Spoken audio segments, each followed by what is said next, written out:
Hello folks and welcome to the channel. Here's some breaking news about the fourth stimulus check that you have to know. Be sure to stay until the end of this video. So government funding expires in 1 month and top lawmakers are already forecasting another autopilot spending bill to prevent a December shutdown. Democrats and Republicans can't even agree on how to begin negotiations. The next shutdown threat hits at midnight, everybody, on December 3rd, when the federal cash stops flowing from the temporary spending patch that Congress enacted to keep the government funded after the new fiscal year that started on October 1st. Partisan infrastructure, we'll call it traditional infrastructure, roads, bridges, water, and all the different things that we have done. This is the greatest, largest bill that we've ever done in infrastructure in the history of the United States. It has something for everybody, and every state needs so much help in this. And my state has one of the worst bridge situations in the country, and we desperately need it. We need roads repaired, and we need roads built. So it's good for everybody. So with that, I never doubted that he would not support it. He made a mistake when he spoke. He corrected that mistake, and we're moving forward. And he's out now. Not only did he correct his mistake, he's out now supporting it and going full blast. So I appreciate that. Saying that he's going to go, he wants the bipartisan bill, of course, but he's also saying he wants to sign a bigger reconciliation bill. This is what Nancy Pelosi has said about all of this. Let me be really clear on this. We will not take up a bill in the House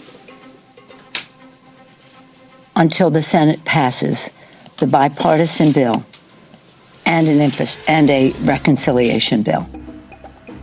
That seems pretty clear from the Speaker of the House. For you, what does a reconciliation bill have to look like?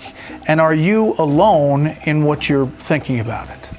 Well, Brett, I don't know about me. I've been alone for a long time, it seems like here recently. But what I will say is this. Reconciliation, I understand we'll probably have to go to reconciliation because I did not vote for the 2017 the tax bill that President Trump put forward. I had worked for a long time in a bipartisan way with my Republican colleagues and friends and Democrats, and we thought we had a good bipartisan bill for tax overhaul. But at the end, they went to reconciliation and no Democrats were there.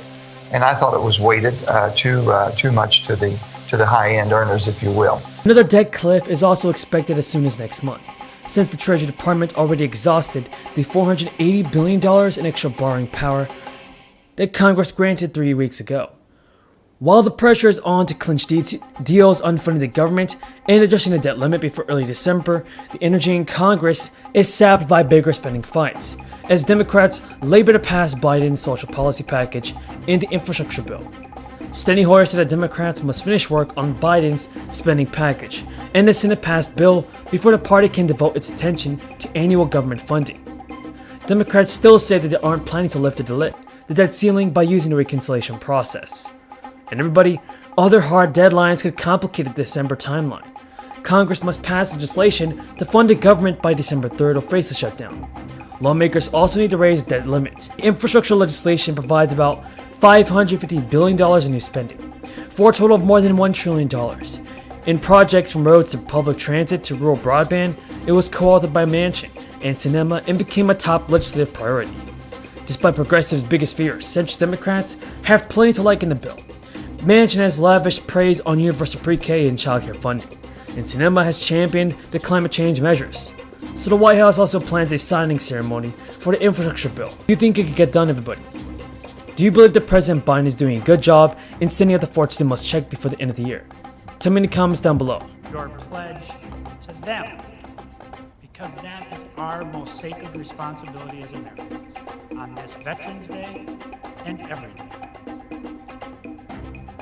I know of no one who keeps that promise better than President Biden.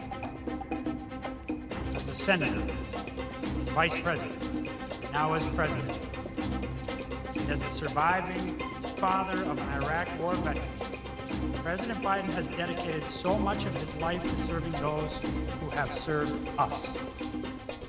Veterans, their families, survivors, and caregivers could not ask for a stronger advocate.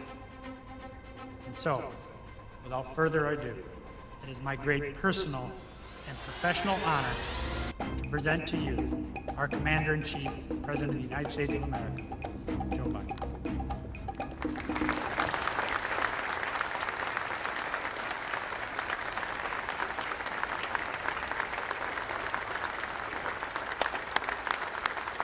Thank you. Thank you, thank you. Thank you, Mr. Secretary.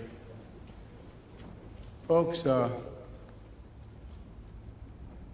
being President of the United States, you are afforded many opportunities to try to express your love, commitment, and admiration for the American people. And I must say to you that the single greatest honor I have been afforded as president is to stand before so many of you, those Medal of Honor winners out there, and talk about Veterans Day and veterans. I want to welcome all the cabinet members and honored guests joining us today, including the father of our Secretary of State, who served in the Army Air Corps during World War II, Ambassador Donald Blinken, whose birthday is today. Happy birthday.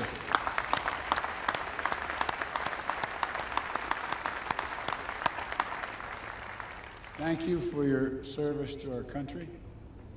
Good afternoon, Baltimore. It's great to be here at the port and welcome President Biden back.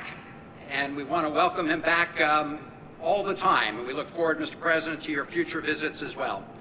You know, Maryland is called American miniature, so it's fitting that the President has come here today to celebrate the passage of the Infrastructure Modernization Bill and also call on the Congress and the country to support the other part of the Build Back Better agenda. To use a G-rated version of what Vice President Biden once said, this bill is a, quote, big darn deal. For years, who worked in our factories, who served us in the armed forces, do we stand with them and expand Social Security, or do we listen to those on Wall Street and corporate America who want to cut Social Security benefits and in some cases want to privatize Social Security? This is a huge issue for tens of millions of Americans. And, Mr. President, I intend to do everything that I can, not only to resist cuts to Social Security, but to do everything that we can to expand Social Security benefits for those seniors and disabled vets who desperately need that expansion. And with that, Mr. President, I would yield the floor.